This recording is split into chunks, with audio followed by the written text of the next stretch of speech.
So the two movies that would come to mind immediately for me are Alien and 2001. Alien just because it's a sort of immaculate film. I'm talking about the first one. It's smart and really, really scary and really beautifully made and just felt, back when it came out, just amazingly fresh.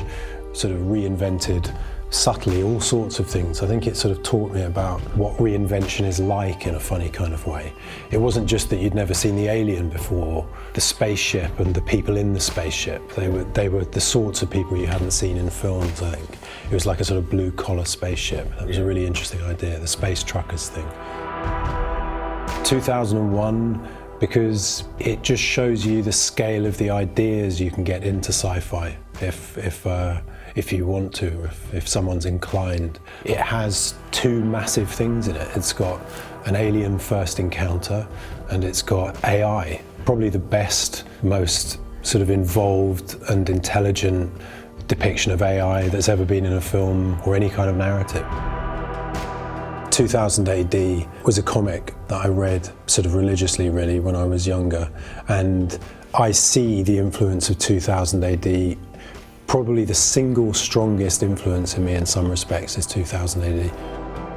There was not exactly a lead character of the comic because it was an anthology, or is an anthology comic. There was Judge Dredd, and a few years ago I was lucky enough to work on a Dredd movie. But there were also tons of other characters, Strontium Dog and Rogue Trooper, and so 2000 AD is sort of tattooed into my brain in some ways.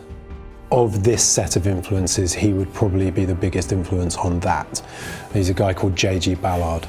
He's sort of dreamy, psychedelic, sometimes very visceral, sometimes very kind of floating and hard to sort of get your hands around and your head around. And I really love Ballard, so he'd definitely be a huge influence. And yeah, like I said, probably the biggest influence on this movie, Annihilation.